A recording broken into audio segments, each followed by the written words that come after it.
Hello friends, welcome back to my channel. তো বন্ধুরা, finally আমরা এখন কথা বলবো দম ছবিটা নিয়ে। আফরান নিশোর লাস্ট রিলিজ তোমরা সকলেই জানো যে গত ঈদ উল ফিতরে ছবিটা মুক্তি পেয়েছিল। ফাইনালি ছবিটা এতদিন বাদে আমাদের দেখা হলো, কারণ ছবিটা এখন ওটিটি প্ল্যাটফর্মে এসে গেছে, চরকিতে রিলিজ করেই গেছে। সো ওভারঅল দম কেমন লাগলো? প্রথমত একটা কথা আমি আগেই বলে রাখছি তোমাদেরকে। দেখো, দম নিয়ে তো অবশ্যই একটা সমালোচনা হয়েছে, অবশ্যই একটা মিক্স রিভিউজ আমরা পেয়েছি, কারোর ভালো লেগেছে, কারোর খারাপ লেগেছে।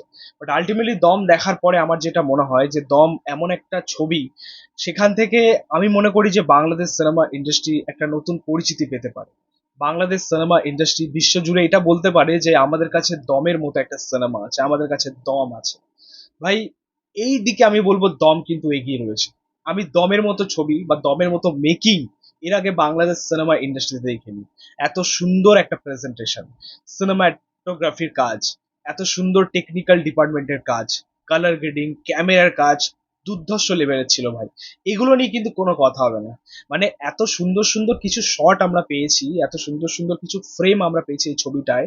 বিশেষভাবে আফগানিস্তানের যে মরুভূমি অঞ্চলটাকে যেভাবে আর কি ফুটিয়ে তোলা হয়েছে এই ছবির মধ্যে, প্রত্যেকটা ফ্রেম সিরিয়াসলি মানে বাঁধিয়ে রাখার মতো ছিল। মানে এই প্রথমবার এরকম একটা মেকিং পেয়েছি বাংলাদেশে, অসম্ভব সুন্দর লেগেছে। গল্পের দিক থেকে বা স্টোরি ওয়াইজ আমাদেরকে হয়তো একটু হতাশ করেছে, সেটা নিয়ে আমি অবশ্যই ডিটেলে কথা বলবো সেটা কিভাবে। বাট মেকিং ওয়াইজ বা বলতে পারো প্রেজেন্টেশন ওয়াইজ, সেখানে কিন্তু কোনো রকম খামতি ছিল না দমের মধ্যে। ঠিক আছে, তো যাই হোক, আমি এটা ক্লিয়ারলি বলতে পারি যে দম কিন্তু আফরান নিশোর আরো একটা মাস্টার স্ট্রোক। একটা ছবির ভালো দিক খারাপ দিক অবশ্যই থাকে।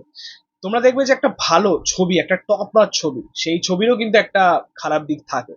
সো দম এমন একটা ছবি যে ফেলে দেওয়ার মতো নয়। লাস্ট ঈদে তোমরা প্রত্যেকেই জানো যে দমের সাথে সাথে আরো কিছু ছবি মুক্তি পেয়েছিল, মানে ঈদ উল ফিতরে আর কি। বনলতা এক্সপ্রেস পেয়েছিল, প্রিন্স, রাক্ষস। তা আমি শুধুমাত্র প্রিন্স এবং রাক্ষসী দেখেছি এখনো পর্যন্ত, রিভিউ খুব তাড়াতাড়ি আসবে রাক্ষসেরটা। তো দমও দেখা হয়েছে ফাইনালি। তো এই এই কটা ছবির তুলনায় আমার মনে হয় যে দম কিন্তু অনেকটা এগিয়ে থাকবে। দম মেকিং এর দিক থেকেও এগিয়ে থাকবে, এছাড়া পারফরমেন্স ওয়াইজও এগিয়ে থাকবে।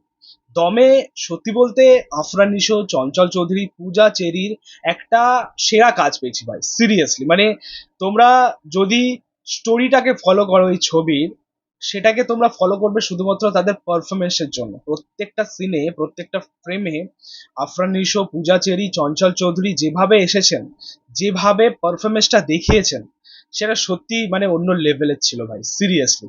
আমি প্রথমত আফরান নিশোকে নিয়ে অবশ্যই কথা বলতে চাই ভাই। আমার তো মনে হয় যে তাকে জাত অভিনেতা বলেও হয়তো আমরা তাকে ছোট করি। আফরান নিশো হচ্ছেন একজন গড গিফটেড অভিনেতা, মানে এরকম অভিনেতা খুব কম তৈরি হয়। আফরান নিশোর মতো অভিনেতা হয়তো এই মুহূর্তে দাঁড়িয়ে বাংলাদেশ সিনেমা ইন্ডাস্ট্রিতে রয়েছেন, সেখানে কাজ করছেন, বাট তার মতো অভিনেতা যদি আমাদের বলিউডের হাতে বা সাউথের হাতে পড়তো না, আজকে হয়তো আমরা তাকে মেগাস্টার বলে চিনতাম, সুপারস্টার বলে চিনতাম। সিরিয়াসলি মানে আফরান নিশো সেটাই ডিজার্ভ করেন। এই গোটা ছবি জুড়ে একটা জায়গায়, মানে আফরান নিশোর একটা জায়গায় তোমাদেরকে চোখের পলক ফেলতে দেবে না। একটা জায়গায় নয়, মানে এত সুন্দরভাবে তার যেরকম এক্সপ্রেশন, তার পারফরমেন্স ওভারঅল, ভাই চোখে জল আনার মতো, সিরিয়াসলি। মানে মানে একটা মানুষ এত সুন্দরভাবে পারফরমেন্স করতে পারে, এত সুন্দরভাবে অভিনয়টা করতে পারে, সেটা হয়তো আফরান নিশোকে দেখে আমরা শিখতে পারি, আমরা জানতে পারি।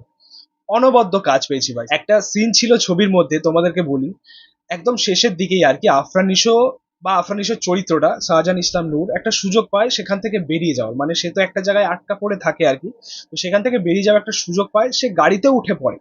কিন্তু গাড়ি থেকে মেয়েটিকে দেখার পরে সে যখন রিটার্ন গেল এবং রিটার্ন যাওয়ার পরে সেই জায়গায় তার পারফরমেন্সটা ওভারঅলি তোমরা দেখো ভালো। ভাই অনেস্টলি বলছি, ওটা পুরো মানে চোখ থেকে জল বেরিয়ে আসার মতো। এবং এই জন্যই মানুষটার এই পারফরমেন্সের জন্যই মানুষটাকে এতটা ভালো লাগে আমাদের। এবং এই জন্যই আমরা বলি যে আফরান নিশো জাত অভিনেতা। আর যাই হোক, জাত অভিনেতা বলে আমি তাকে ছোট করতে চাই না। সে দুর্দান্ত রকম, মানে আর কি বলবো, তাকে এক্সপ্লেন করার মতো হয়তো কোনো ওয়ার্ডই নেই আমাদের কাছে। দারুণ দারুণ। পাশাপাশি চঞ্চল চৌধুরী, তিনিও আরেকজন লেজেন্ডারি অভিনেতা আর কি বাংলাদেশে। মানে এই জুটিটাকে আমরা অনেকদিন পর পেলাম, নাটকে একসাথে আমরা দেখেছিলাম আফরান নিশো, চঞ্চল চৌধুরীকে। তাকেও বেশ মানে আলাদা একটা চরিত্র দেখতে পেলাম এই ছবির মধ্যে। এবং চঞ্চল চৌধুরী প্রত্যেক সময় প্রত্যেক ছবিতেই যেরকম তার বেস্ট পারফরমেন্সটুকু দিয়ে থাকেন, 100%টা দিয়ে থাকেন।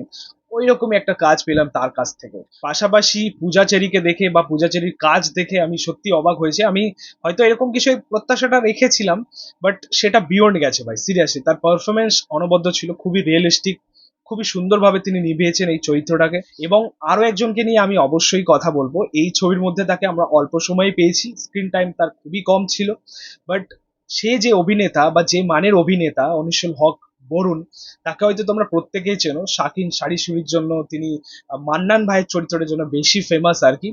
তো সেই মান্নান ভাই এবং আমাদের জাপান ডাক্তার, তাদেরকে আমরা আবার একসাথে দেখতে পেলাম। এটা বাংলাদেশের দর্শকরা হয়তো কানেক্ট বেশি ভাবে করতে পারবে, কারণ তারা হয়তো এই নাটকটা দেখেছে। তো সেই যে মানুষটাকে আমরা আবার পেলাম বহুদিন পরে। অ্যাকচুয়ালি আমি চেয়েছিলাম তাকে আরো যদি ভালোভাবে সেই চরিত্রটাকে নিয়ে কাজ করা যেতে পারতো। আমি চাই যে এই মানুষটা বা এই অভিনেতা অনিশুল হক বরুণ সে আরো কাজ করুক।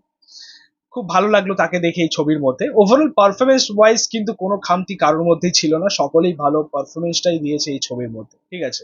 এছাড়া ছবির মধ্যে যে ইমোশনাল দিকটা রয়েছে সেটাও কিন্তু খুব ভালো ওয়ার্ক করেছে প্রত্যেকটা সিন।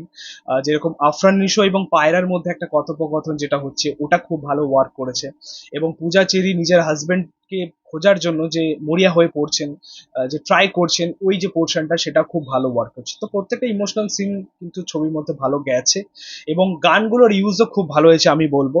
বিশেষ করে প্রহর গানটা আমার খুব ভালো লেগেছে, এবং দুর্গম গিরি কান্তার মরু, ওই গানটা যেটা আমরা একদম শেষে পাচ্ছি, ক্লাইম্যাক্সে পাচ্ছি, ওই গানটার ইউজ খুব ভালো হয়েছে। এবং গানটার মধ্যে না যখন গানটা আসছে তখন সিনটার মধ্যে একটা আলাদা এনার্জি ছিল ভাই, সেটা কিন্তু দুর্দান্ত গেছে আর কি।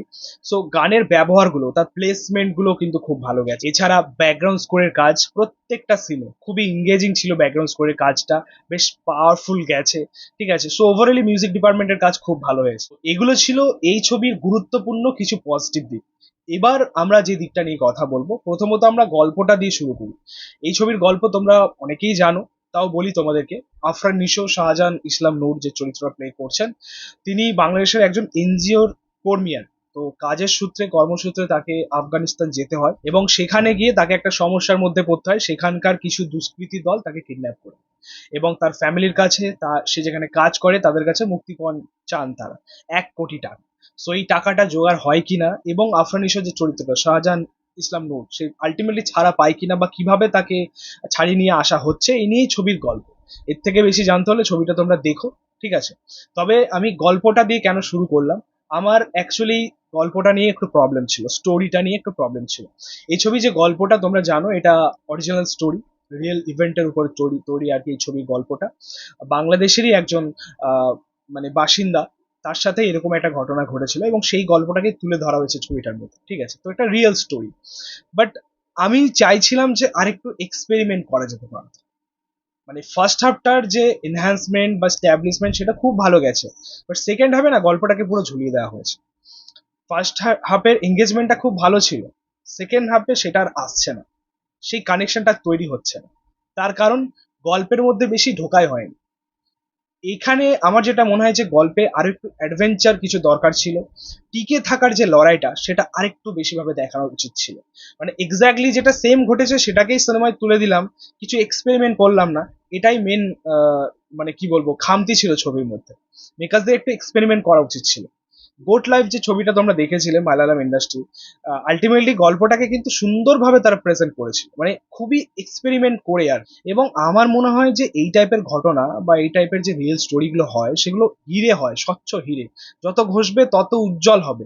তো এখানে আমার মনে হয় মেকারদের একটা ফল্ট, তারা পারেনি সেভাবে ফুটিয়ে তুলতে, ঠিক আছে। তাদের অ্যাটেম্প খুব ভালো ছিল, বাট আলটিমেটলি সেই জায়গাটাই পৌঁছাতে পারেনি আমার যেটা মনে হয়, ঠিক আছে। আরো এক্সটেন্ড করা যেতে পারতো, 2 ঘন্টার মতো ছবিটার ডিউরেশন, আরো গল্পটাকে এক্সটেন্ড করা যেতে পারতো। বাট এটা আমি অবশ্যই বলবো যে ছবির যেরকম মেকিং ছিল, মানে বিশেষভাবে টেকনিক্যালি সেটা খুবই সুন্দর, সেখানে কোনো রকম খামতি ছিল না। বাট স্টোরি ওয়াইজ এটা ফিল করা যায় যে মেকার্সদের হয়তো এটাই উদ্দেশ্য ছিল যে যতটা সিম্পল রাখা যায় ততটাই রাখো। কিন্তু এই মুহূর্তে দাঁড়িয়ে দর্শক এক্সট্রা অর্ডিনারিটাই পছন্দ করে, একটু বিয়ন্ড কিছু হবে, এক্সপেরিমেন্ট হবে, এবং সেটা ওয়ার্ক করতে হবে অবশ্যই, সেটাই পছন্দ করে।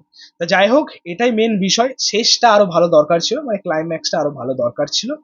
বাট হ্যাঁ, মানে ওভারঅলি এটা বলা যায় খরচা কিন্তু করা হয়েছে, এই নয় যে এটা কম বাজেটে ছেড়ে দেওয়া হয়েছে, এমন কাজ কিন্তু দম নয়। দম মোটামুটি একটা ভালো টাকার সিনেমা, মানে মোটা বাজেটের ছবি। অ্যাকচুয়ালি কথায় আছে না যে যার শেষ ভালো তার সব ভালো।